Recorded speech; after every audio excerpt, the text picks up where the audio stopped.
I got a notice saying we're now streaming. Oh, so we're streaming live We on are Facebook. live. All right. Oh, one day someone needs to put together a compilation of all these, am I live? Am I I live? Are think you I think we're live? live. Are we live? Testing? Testing 1, 2, 3. Yes. Well, hello, everybody. My name is Jessica Nip, and I'll be your host for this Feedback Friday. Today, we'll be speaking with Bryan Caporicci, who will be on the judging panel for this fall's APNPI Accreditation event. Welcome, Bryan. So happy to have you here today. Hello, Jessica. Thank you for having me. I'm excited to be here. Yes, very excited to have you. Bryan is an award-winning wedding and portrait photographer in Fonthill, Ontario. For those not in the know, that is in the Niagara region in Ontario. And he holds a Master's of Photographic Arts designation with the Professional Photographers of Canada. And in addition to his work with at Bryan Caporicci Photography, he also teaches workshops, speaks at conventions across North America, hosts a weekly podcast about the business of photography called the Sprouting Photographer podcast, which last I checked, it was currently at a total of 438 total Somewhere around there. podcasts. Yeah, I think 438 went out the other day. So yeah, I think you're right. Yeah. Amazing. And he is the CEO and founder of Sprout Studio, which is the all-in-one studio management suite for photographers. I could continue going on with Bryan's many accolades and achievements, but that would literally take the next 10 minutes. So Bryan, I think our members are going to really value your comments today. This will be fun. I'm excited to be here. Yes. So let's get started. Let's do it. Yes. So let's start with what your tips are for submitting images. Do you have any tips that you kind of go by?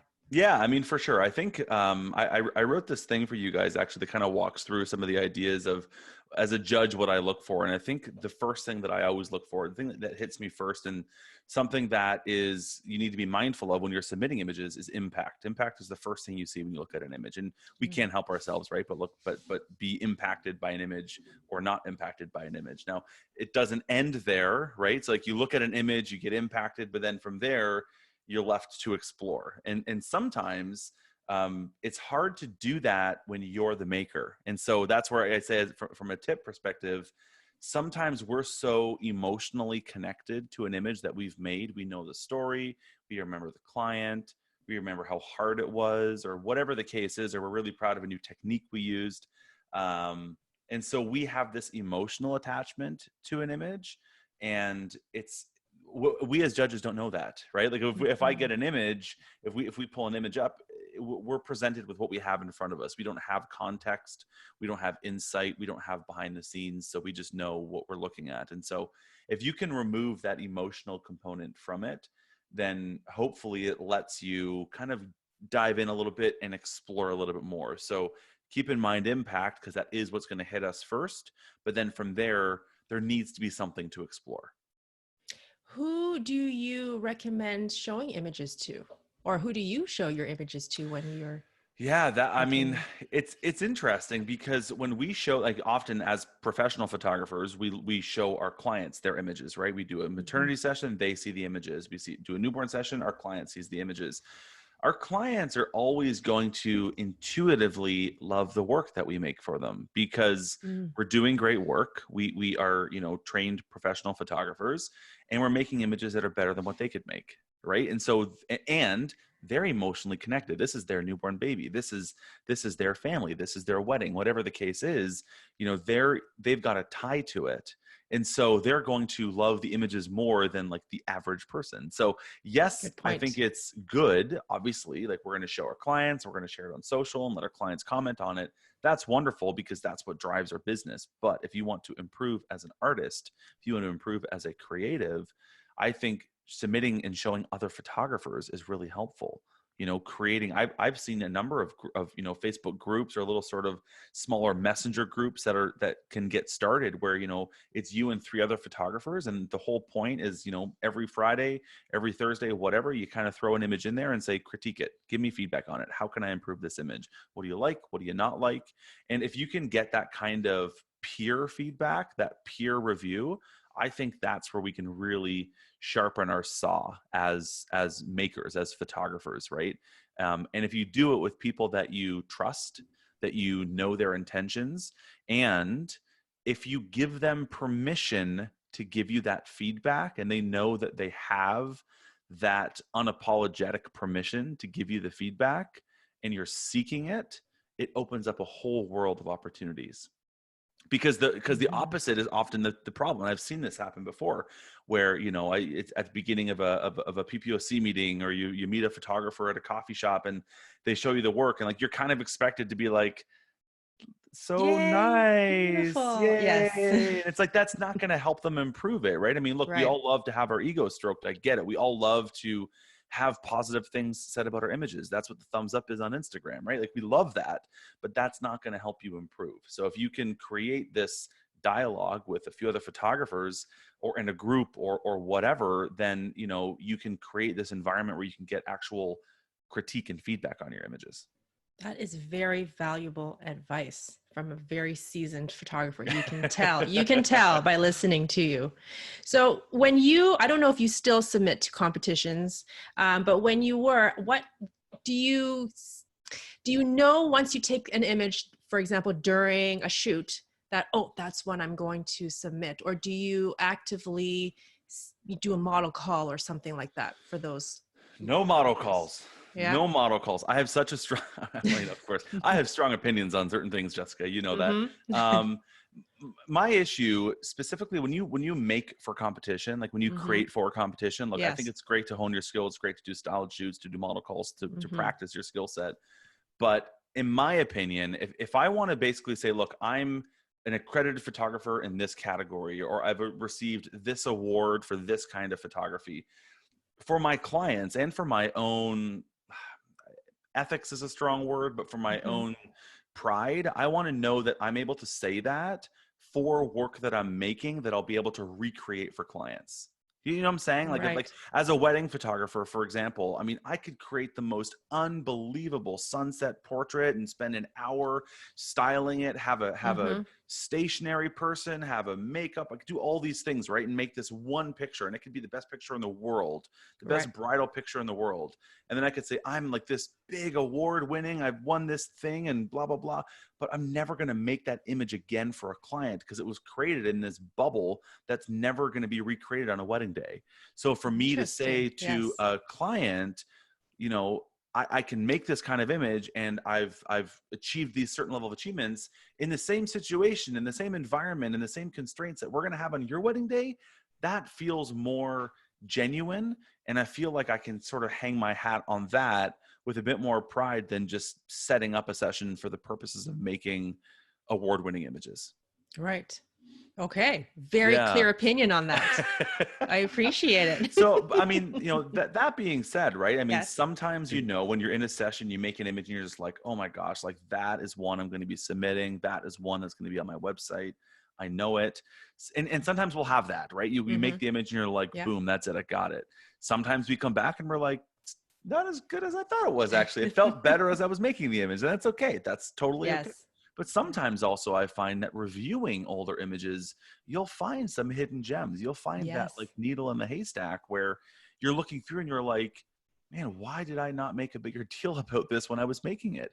And that's just the nature of art, right? I mean, sometimes we need things just to sit and percolate for a little bit. Sometimes we need that time for it to breathe, and that's okay too. So I wouldn't say there's any like one, repeatable formula of like, when I make this image, I know it's gonna win, and no other time will ever be submitting images. So it's a pretty fluid situation, I would suggest. All right. Yeah. Well, let's get into the images. Oh, let's do it. Okay, I'm going to share my screen. Great. And we have 5 images for Bryan today.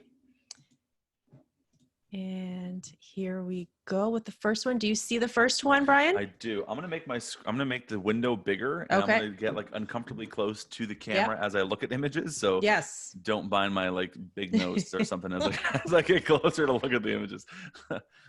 Well, it'll be the beard, I think. Yeah, it's the beard. Okay, so do you want me just to kind of run through some? Yeah, let's go. Let's comment on this one. This looks like I don't know if I want to say macro. The but definitely detail close shot up. for sure. Yes. Yeah.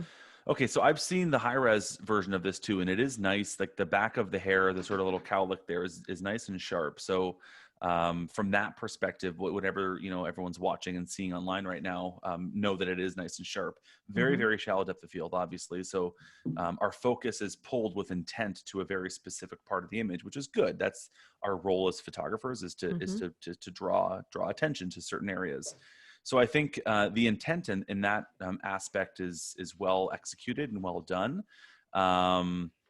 It's a very small thing to draw attention to, but it's nice as a series of images. So this in my opinion would be an image that is better paired with other images than it is just to be a standalone image. So Mm-hmm. whether it be for competition or whether it be for your portfolio, whether it be to put up in your studio on your walls, this image would go paired with others. I don't know if it lives as well as a standalone piece of work, piece of image, or a body of work. Right. So that's just something to keep in mind, because I think sequencing and pairing and curating and doing all that with your images is really important. It's not just every image doesn't live in a bubble. Yes. I mean, certainly some images can. Some images can stand alone. You look at it and you're like, that needs to go on the wall by itself. Perfect. I wouldn't suggest this is one of them. Mm-hmm. But I think it's a well done image. I like that we see a bit of what I'm assuming is mom's face in the top there. The little smile. Yeah, a little Yes. bit of a smile now. And again, it's hard to tell because it is out of focus, but the smile perhaps feels a bit forced. Mm-hmm. Again, it's hard to tell because it's so out of focus, but it looks like there's like teeth, like almost like teeth kind I of like noticed in a that bit of too. and it Yes. just feels that part doesn't feel natural. Like I just sort of wonder when I'm looking at an image like this, if a mom was holding baby like this, at home in a moment, or looking at her baby, this beautiful little thing that just came into the world, like would she be grinning like that? You know what I'm saying? Like Mm-hmm. closed teeth grinning. I don't know. Question. And Mm-hmm. that could be the case, in which case maybe this is how this mom smiles, and that's fine too, right? So Mm-hmm. that's subjective in that sense. But I do like that I can see that. I find the spacing on the fingers to be a little bit uncomfortable. I don't like that on her right hand, so our left side. Mm-hmm. Those two fingers are together, and then the other ones are almost, so it makes like a W, like a sideways W. I guess it Yes. makes an E. Mm-hmm. It feels a little uncomfortable, so I don't love that. The ring being spun actually Yes. bothers me too. I can see that the diamond is at the bottom there, which I don't love. And the direction of light is actually fairly strong. It's coming in strong from camera left. And you can see that because on her left hand, on our right, Yeah. it falls off very quickly. There's like that shadow on that on her ring finger that falls off very quickly, and so it creates a very, very hot side on our left side, on her right hand, and then her other hand falls into shadow. So it feels unbalanced in that sense. Mm-hmm. So I would work on diffusing your light a little bit more, or perhaps flagging off the light so it Mm-hmm. doesn't fall onto the hands, because you've got this dark, beautiful head of hair that's supposed to be our focus, right? And it is the intent of the photographer, because that is the focus. But the hand that's right beside it on the bottom left side is very bright. So it's my eye is constantly being pulled down there, which I think it goes against the intent of the image. Yes. So, yeah, I mean, I would say, I don't know how long I could probably keep going, but like those are some some quick thoughts. The skin Yeah. tones feel very red too, Mm-hmm. like pale and red. So I just wonder if you want to kind of tweak some of your processing there to improve some of the skin tones. But I also yeah. wonder if I agree with the very dark side on the right hand side of the image. If Mm-hmm. they could maybe lighten it a little bit in their post processing, so that it's not such a huge contrast between the very light hand and the very dark side of the Mm-hmm. head. Something to think about. And I was personally a bit torn between the fingers and the ring. It's on the one hand very natural, if that's what she was going for, very natural, True. like, oh, Yeah. this was just a natural moment, including the little piece of hair sticking out the side. Yeah. Yeah. But then it's such a close-up that I Yeah. keep feeling it should be just fixed. It Like should if be you're looking that finessed. Yeah. close in the camera, you're already there and you can see all the fingers. Just ask mom to Just adjust a tweak. little bit, Yeah. tweak. Yeah. All I think right. something that's like something that's important when you're making images, right? So when you're making Mm-hmm. this image, there's obviously a sense of intention here. Um, what is the feeling that you're going for? Like, what are you Right. trying to convey? Right. In this image, I would suggest it's this like this very gentle, this very calm, like here's this beautiful baby, this like cute little patch of hair on the back that we're focusing on. It's this very like sort of like subtle feel that we're going for, and the hands don't communicate that to me. So Right. I would, because I was going for that intent, I would just sort of soften the hands and bend the fingers a little bit and just kind of just be a bit more gentler with that, because I think that in an image, every inch of the image is communicating something, and if it's not consistent, as the viewer, we're going to feel that. And so I feel it in some aspects of the image, but the hands don't communicate that for me. Okay, I hope this photographer got a lot of takeaways from our commentary there. Let's move on to the next one. Great. Oh, here we go. A maternity image. Excellent.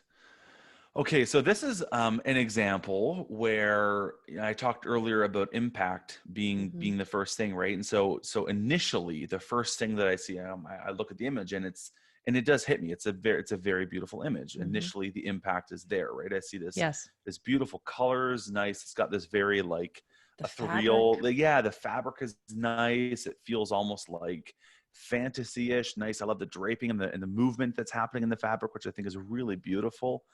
The skin tone looks beautiful. The coloring looks beautiful. The dress matches the backdrop very, very, very nicely. I love the movement in the hair. So there's a lot of things like from an impact perspective that I just sort of like initially want to love the image, right? I'm just like, this is very, very beautiful. Now, this is an example potentially where that doesn't work in the favor, because as I start to explore the image, right? So the impact is there, boom, it hits me. And if I had to look away after 2 seconds, I'd probably rate this very, very high because it has the impact. But as I start to explore, a couple of the things that sort of draw me in are, number one, and I was able to see this on the high-res file, her face isn't in focus. So that is something that's obviously a bit of a concern for me, because the part that's in focus is actually the front of her dress. So I don't think that would be the intent of this image. Again, we talk about intent, but this is a very straight on portrait. I don't know why you would want the dress to be in focus, but not her face. You would expect the face. Now, if it was a different angle, or if it was a cropped image or different intent, maybe the intent is to have the dress in focus, but I'd suggest here it might just be a technical error. Right. So that initially pulls that score back for me. I would want to see the face in focus. Okay. And then from there, as I start to like explore and analyze those things that I initially loved, yes, I start to feel concerned, in the sense that like I see this beautiful drape, and this like this drape, the fabric creates this nice little vignette around her, but I'm not seeing where it's connected, and that confuses my eyes, because I'm sort of expecting the bottom of the dress, sort of the lace or not the lace, but the tool there to come up and like swoop around, and like we have this motion of swooping from the dress in the top and in the right side, and even the hair suggests that same movement, but the dress at the bottom is like flat. It falls straight down. So I don't see that connection piece. So I mean, almost interestingly enough, if you kind of crop it, and I probably look crazy like with my hands like this, but if you crop it like almost just below her hands, yes, I can feel the motion now, because our minds can make up, okay, this dress is going down and then it's swooping up beside her, and we assume that swoop happens at the bottom, but we can't see it, so our minds make up that picture, right? But because we can see the whole thing, we're like, no, that's not happening. So how or why is it happening? And so that kind of confuses my mind a tiny little bit. I also see a number, and again, I almost want to pull up the original. Well, and maybe you can tell me, but I can see a number of like retouching defects that I'm seeing here. Like, for example, in the bottom right corner, I can see some cloning from the dress that's sort of just incomplete. Oh, and yes. Then in the dress on the left side of the tool, like the bottom left is sort of like diagonal from her hand. It almost looks like some artifacts or something, just from some layers in Photoshop, perhaps, that were just missed in the retouching. And then her hair, and again, it could be just the flow of her hair, but the top part of her hair that's falling off to the side there, it almost feels like it's like cut off really abruptly. Yes, that was one of my I noticed that. One of the first things I noticed. Yes, it's very straight. Yeah, it's very straight. And that could be just the way that it fell, and that's fine too. but it just looks like it's missing a few pieces of finesse to make it like a Mm-hmm. finished image, right? So yeah, so that's kind of They're like, almost that's my there. initial thought. It's almost there. Yeah, Yep. I think the intent is there. I mean, I think the lighting is nice. There's nice direction in the lighting. There's nice contrast. Mm-hmm. You know, she looks comfortable, so I think that's really beautiful. There's nice Yep. coordination in the coloring. I think that's nice. I think this photographer is like, you know, definitely going in the right direction for sure. Absolutely. Okay, thank you. Yeah, Let's move to the next one. Have this posed, I believe it's called bum up newborn bum up. pose Love it. or tushy up. I love it.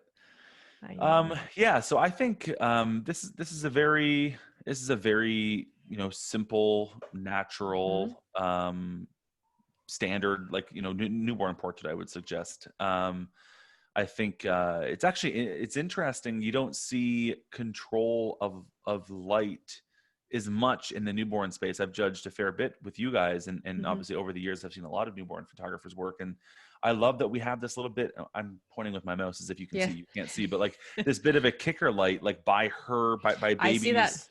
It's The nice. Like I right think side, it's right? The baby's right yeah, side. yeah. Mm-hmm. It's nice. Like it's just like that little bit. Like for us, that we're looking at it, and we're like, okay, this photographer put some effort into this, and I think that's you know, well noted. It's not over the top. It's not in your face. It's not like, look at me, I know how to light. But it's just, it's subtle. It's gentle. I think that it's pretty, and it just adds a nice little touch of elegance there, which I think is nice.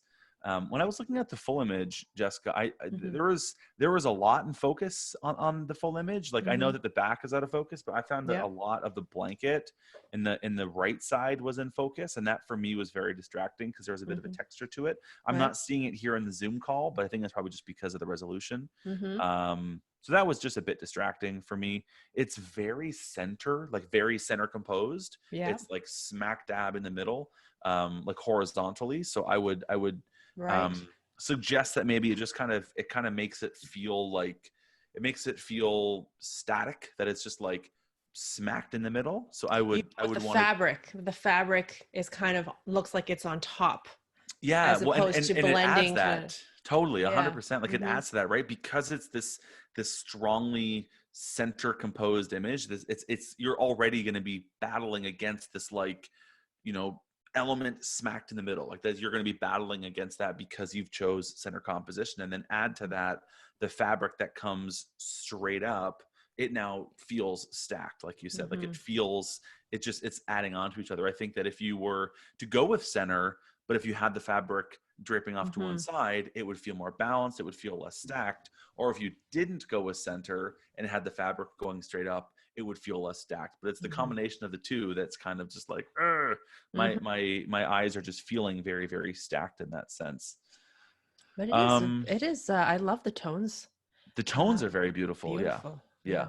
Yeah. And I know I personally don't mind not seeing all the little toes, but I know that there are other judges who are Mhm. very particular about their proper posing, and I feel they might say they would like to see more toes Right. in So the their interesting thing posts. about that, so Mm-hmm. we talked earlier about, you know, who do you show your images to, right? Yes. And how do you get feedback on images? And I think this is where I love this process, right? This process of getting feedback from different people with different areas of expertise, on different aspects of an image, because there's so many aspects, right, that we can be looking at in an image. For example, I know that for years, and I'm going to go on a bit of a tangent, but for years there was an association that I was, you know, very heavily involved in, and the judging was weird in the sense that, like, you would have judges with zero experience or knowledge or insight into a category that would be Right. judging images of that category. And so some of the comments were like completely out in left field, because you're looking at it and you're saying, you don't understand that niche, right? So Mm-hmm. there's that perspective. Yet at the same time, we could go the opposite end of the spectrum, which is what we talked about earlier, which is like we get feedback from our clients, and the client will look at this. Like if this was my baby, I would look at this and like, this is going up on this is stunning, a beautiful image, absolutely Yes. beautiful. I wouldn't have any clue how I'd pick this apart. I would think like, the flowers are so cute, and look at the little heel, and look at the blanket, and the colors are pretty. And you look at that aspect of it, right? And there's everywhere in between that. So the interesting thing, coming back full circle, Yes. is I have done many, many, many times over my 15-year career newborn photography. I understand the nuances of newborn photography. I've judged newborn photography. Mm-hmm. I'm not a newborn photography specialist. So, Mm-hmm. so comments like you said, Jessica, the Yeah. toes, that's a nuance that's going to be picked up more from someone who specializes in newborn photography. And that feedback is incredibly valuable. But also the feedback that we've been talking about here is interestingly valuable. So that's why this is a perfect example of getting feedback in different areas, because Mm-hmm. you can get totally different perspectives, all valid on the same image, and they're all going to see the same thing. And when you get that and you're the maker and you put that all together, wow, can you ever improve based on that feedback? Yes. Yes. I don't know if many people would have noticed that kicker light. So yeah, that's it. I totally agree with you about getting various opinions. It's neat. Yeah. Mm-hmm. It's valuable, right? Mm-hmm. Okay. Thank you to this photographer. We will move on to the next one. A maternity image. All right. Impact, again, initially it hits it, right? Because because you got the red, it's contrasted against the green. You've got some very different dynamics in terms of lighting and brightness and density from the foreground to the background. You got this beautiful, like dark, deep, ominous looking sky. The direction of light is very pleasing. So I think that's well done. The pose and sort of the positioning of the mom here, I think is nice and pleasing. So from an impact standpoint, I'm there.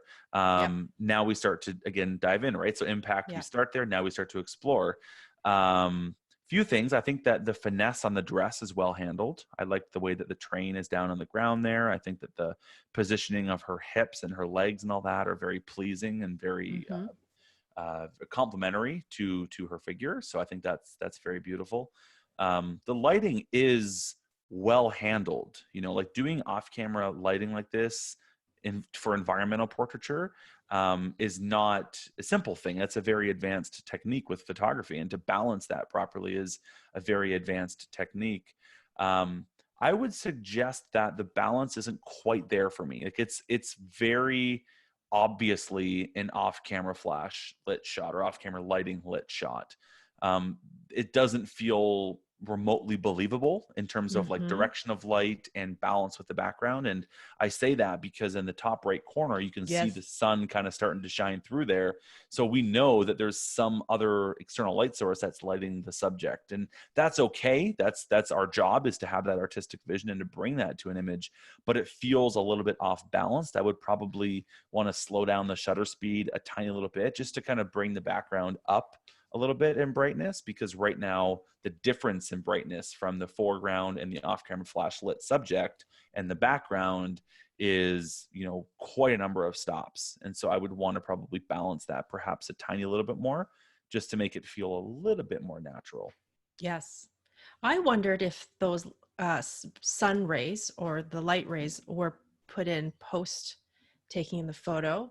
But whether or not they were put in afterwards or they were there, by having them there, I noticed also the metallic, looks like some kind of object on the right-hand side. So that really, so I was drawn to that light, and then I saw, oh, what's this? And I didn't know what it was. And I just found the whole corner very distracting. Yeah.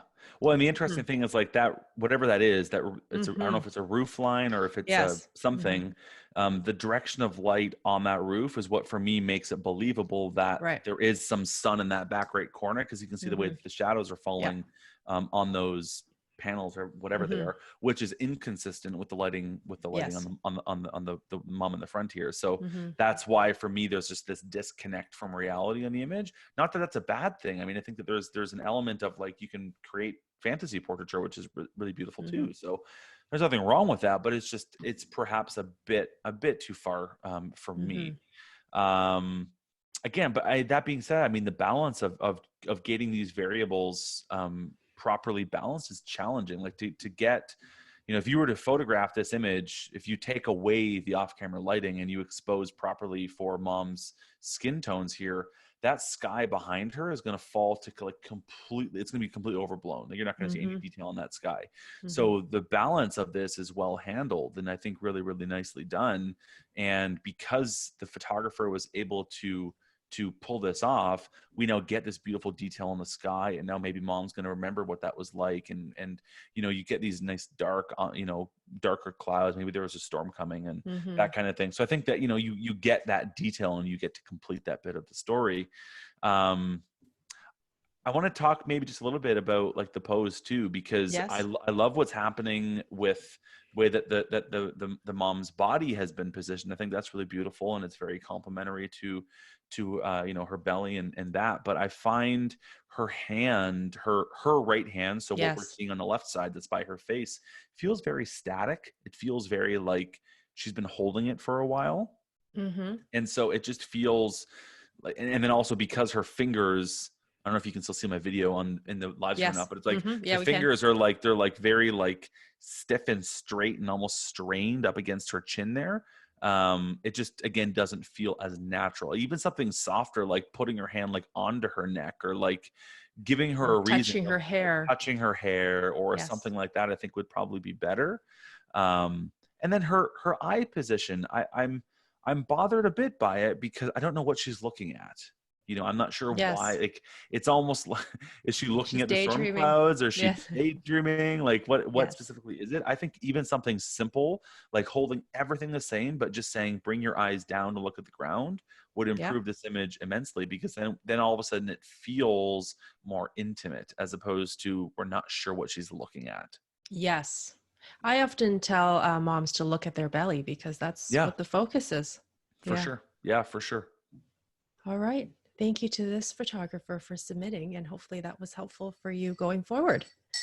And this is our last image for today. Awesome.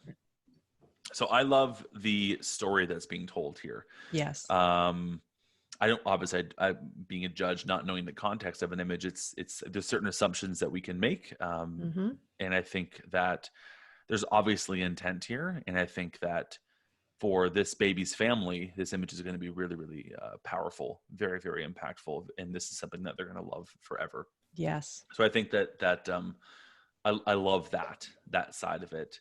Looking at it from a judge perspective, there's some technical components that I think can be improved. I actually think the lighting on the baby is pretty nice. I don't have any big issues on that side of things, but I do find that the lighting is a tiny little bit more. It's more to the front than I would like, in the sense that the basket kind of gets hammered with light. It's very, very straight on light.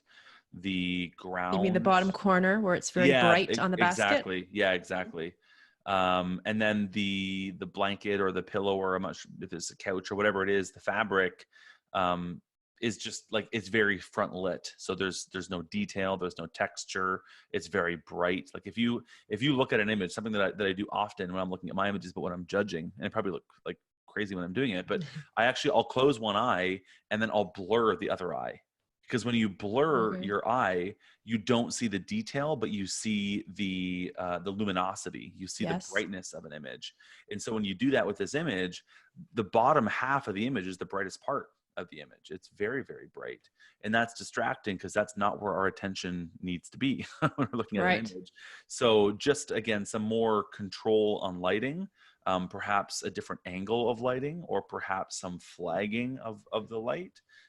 Can definitely have improved that. And then I guess moving on from there, like, obviously the picture frame and the picture there is important to the image. And because it's so important, I would want to finesse it a bit more than perhaps what has been done here. So for example, the angle of the image and of the baby in the basket, in combination with, like, obviously this picture frame that's on an easel that's leaning backwards, the combination and like the balance of those two, just something feels off balance. Yes. and I don't, again, like I would need to see the scene in order to actually understand how to finesse it, but it just, something feels off balance. So I would want to kind of tweak that. And then on the picture frame side, we see a bit of the easel popping through to the left side of the picture frame, Mm-hmm. which again, just from like from a small nuance standpoint, we want to just try and pay attention to those kinds of details, because in this image, the picture and the frame is obviously a big part of the story. So we want to pay a bit more attention to that. And then just because there's so much detail in this, like everything is pretty sharp, I see a lot of detail in the picture frame that just is distracting for me. Like we've got there's like some gold kind of brush strokes that are happening, and some details. I don't know if it's the paint or what it is in the top that's kind of starting to fade a little bit. So it's just little details like that, that as I look at an image and I start to kind of bounce around and look at the details and explore it, it's those things that then distract me, and I'm now focusing on them, and that's not what I should be focusing on. I Mm-hmm. shouldn't be focusing on the picture frame. I should be focusing on the actual the portrait and the moment and the story that's being told here. So I would want to just kind of finesse those kinds of things a tiny little bit. Okay. And that brings us to the end of the images for today. Thank you to Bryan for all your Of feedback. course, yeah. And to those photographers who submitted these images today. Hopefully you got some great feedback for going forward if you are thinking of submitting them or others for accreditation in the fall. And if we didn't get to your image today, we do have one more Feedback Friday next week with Angelica Sam. So you can tune in then if you didn't see yours. So that brings us to the end of today's feedback portion. And I would love to wrap up today by just getting to know Bryan a little bit more and talking about what seems to be his latest photography adventure, which is film photography. Yes, I've noticed in the past year, I don't know if it's been a full year yet, but in the past year, you've been exploring film photography. What started you on this, and are you using it in your professional wedding, and are you using film in your weddings now? I mean, now that there aren't really any weddings right now taking place.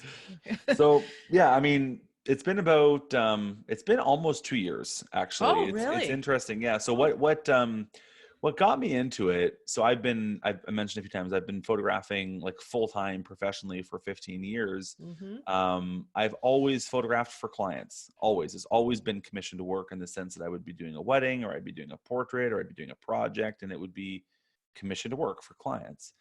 Which was great. I built my business to a point where I was doing work that I loved to do, right? And I built my clientele and my approach to photography in a way that I was being paid to do what I love to do, which is like, I'm so grateful to have had that for the number of years that I have. But it was about 2 years ago, probably like almost, probably about August in 2 years ago, Mm-hmm. 2018. I just stumbled across a Masters of Photography class. So it's like Masters of photography. It's like almost like Creative Live, but it's a different thing. And it was a class with Joel Meyerowitz. And Joel is a prolific photographer, has been around for 35 years, but is just really an insightful speaker and a very inspirational person to listen to when he teaches on photography and his approach to photography. And of course, because he's been around and photographing for so long, film has been like his thing. And so he talks and shows and teaches and all that a lot on film photography and what he's done and how he's approached it. And he shows his old work, and it's just beautiful, beautiful work. And he photographs with Leica cameras. And I watched that, and just for whatever reason, so the video was more on street photography. Yes. And I watched it, and I was just like, I don't know what it was in it, or what it was that just all of a sudden like hit me on the side of the head. But I was just like, this stuff is like really well done. Like you hear street photography, and this is not what I associate to be street photography. And I just really was inspired watching it and hearing him talk. And at the same time, I remembered that I was gifted. My father-in-law gave me his Nikon FE, an SLR, a film SLR, that my mother-in-law gave to him for his 18th birthday. And this is the camera that photographed my wife and her two sisters growing up as babies, as Wow. kids, and all that. So every picture that I've seen of my wife as a child was photographed on this Nikon FE, and he gave it to me a number of years ago, just being like, "Here, you're a photographer. Like, this is in my attic. If you want to, have this on your shelf, you can." And so watching that Joel class, I then was reminded that, oh, wait a second, there's this film thing. I've got this film camera that my father-in-law gave me. So I should shoot film. I should try it just to like see. And that was the start of like the rabbit hole. Wow. So Yeah. It's been quite the rabbit hole. it's been You're, quite the rabbit hole. And the thing that I have gotten out of it from like an enjoyment, a fulfillment perspective is right now I'm shooting it all for me. So I'm not incorporating it into paid work. I've got a few okay. ideas on how I can. But right now it's for me. I'm shooting on film for my own personal enjoyment, for my own fulfillment, and for my own the experience of shooting film. And that's the big thing for me. Like, I'm not after the look of film. I've never been after the look of film. I know that's very trendy right now, but I'm not doing it for the look. I do it because I like the experience of photographing on film. So for me, I load my own film. I'm using old mechanical cameras, no batteries, like they're Mm-hmm. beautiful, beautiful Yep. pieces of equipment. Like my Rolleiflex that I shoot with is from 1952, and it's just like a beautiful tool to use. And so, I'm doing all this mechanicalness of it. You load it up, you take the picture, you advance each frame. There's external metering that I'm using a light meter for. It's a whole process. Shooting on film is a whole different process. Yes. And then I'm developing my own film. So I'm developing all of my Yes. own film. I'm darkroom printing my own film. So it's like it's this. I get to see an image from nothing, from like a rolled up piece of film in a canister, to then seeing like a beautiful darkroom printed image like come to life in the developer tray in the darkroom. It's a beautiful experience. It's so wonderful to see that, where it's like I made an image from nothing. I Yes. made like a real physical thing, and this will last longer than I will, because it's silver. It's a piece of emulsion that's changed physically, that's never going to be unchanged. It's not a bunch of ones and zeros and on a hard drive that will crash next year. Like, Mm. it's this physical thing. So for me, um, I find that unbelievably fascinating. I find it just so interesting to know that with 70-year-old equipment and technology, I'm making these just images that take my breath away, that are just so beautiful, that are this like they're real. That's the thing I love about film, is it's real. It's not this You're like right. hypothetical ones and zeros that you need a computer Yes. to interpret. It's a Mm-hmm. real thing, and it makes a change. Like when you put a piece of film, or you put a roll of film into a camera, when you make the decision of f4 1/250th of a second, whatever, you're letting light into to touch that film, to hit that film for that like split second, for that split 1/250th of a second, and it is physically changing the chemical makeup. Like, it's physically changing something real on that piece of film. Ooh, yes. Physically, like the light that was like Yes. the light that I'm looking at with my eyes, this light that is like touching my kids, or this light that is touching this landscape, or this light that's like physically actually really here, is now going to physically actually change this piece of emulsion, this piece of stupid plastic, and You're it, and it, and selling it it, will it Bryan. will it will never ever ever be undone. It can Yeah. never be changed. Like, Yeah. that is like, are you serious? Like, that's just like Yeah. that idea. I know that, like, I mean, well, duh, Brian, that's what film is. Well, yeah, I know. But like, it's just neat. It's so neat, It is. My wife and I, for a year, we've been together for 16 years. And for years, everywhere we would go, as a couple, and then as a married couple, and then now with kids, we collect sand. Right. So Mm-hmm. every beach we go to, anywhere that we go where there's a beach, we get a little water bottle, we fill it with sand, and we have this neat little display of these beautiful little jars, and we get little name tags done, like we label the beach, and we display all the sand from all the places that we've been together. So we collect sand, and it's neat because we Yeah. know these stories and these places and these experiences and adventures that we've had together, and with film, I'm not collecting sand, I'm collecting light, because Yes. Oh, that's beautiful. I'm collecting the light on that piece of emulsion that's never going to be changed again. And then I can make this image that will never be changed again. And that's just a really beautiful thing. Oh, you're making me want to try it out. Is that sound of that pressing that little click and then that winding? It's such a beautiful sound. The whole thing. Yes, I've always loved that. Fulfilling. Like that's the thing that I love, is like this tactile, yes, like experience that you go through, like to take out a roll of 120 film and you have to take the wrapper off and take off the sticker. Oh, and it's then, been a while for me. Like put the take up reel in, and you hear the clicks and the sounds, and then you have to like start it. Yes. Like it's just, and then the reeling of it, and it's just, I mean, it's like a little like meditational like it dance. is. It's like a little dance, and it's interesting because I've just recently in the last month or so gotten into large format. So I'm shooting with this like big like, oh boy, and it's just like, it is a dance. Like if I've ever seen a dance, it's a dance. Like that's how I dance. I love it. And it's like it's Zen. You're out there, you're under this dark cloth. It's just you and this camera, and it's just really beautiful. And for me, and it's not a digital versus film thing, but for me, like holding my Fuji camera, I don't get that same sense of satisfaction. I love my Fuji digital cameras. I shoot weddings on it. I've shot portraits on them for years. They're wonderful. But you just don't have that same zenness, that same dance that you do when you load up a roll of film and you advance it and you hear it and you smell the old leather, and it's just like, there's something about it. So I love it. It sounds like this will be staying with you for quite some time, and you're only at just the beginning. That's right. Yeah, yes, for sure. Yeah. So where can people find you? So where do you prefer people to go to follow this film journey, or maybe your professional work? Yeah, your website, or is it Sprout Studio, or probably so if you're on Instagram, I'm BCAP Photo, BCAP So you go over there. Been posting a lot of stuff over there. I've transitioned a lot of my work for just showing my film work, obviously during the pandemic, because we haven't been shooting a lot of professionally, right? So I've been showing a lot of film work over there, but I definitely share that. I do a lot of behind the scenes and stories and stuff there. And if anyone's interested, obviously, in checking out Sprout, then, Sprout Studio, getsproutstudio.com is the best place if you're looking for a system like that. Yes. Yeah. That's a great podcast too. Yeah. Thank you. Yes. Yeah, that's right. We have the podcast. Yes.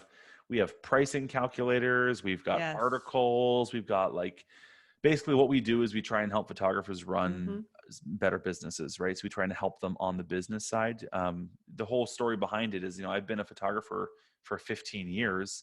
I've made a living from photography for 15 years. My wife and I paid off our mortgage. We own our cars. We've vacationed. My wife's been a stay-at-home mom for 7 years with our kids, and all that because of the money that I've made with my camera. And I want I want to help other photographers achieve those same successes, because I know what it's like to be able to make a living doing what you love. And so that's what we do with Sprout, is we teach the business side to help them do that and give them the tools to actually implement them. Yes, it's a phenomenal podcast. I personally love it. And your voice is very calming to listen to. When I'm not talking about film and all jacked up about the emulsion and the chemicals and the light. Okay, well, thank you again to Bryan, and we will see you again during the judging event in the fall. Yes, looking forward to it. It'll be fun. Yes, and thanks everyone for tuning in today. We'll see you next week. Bye.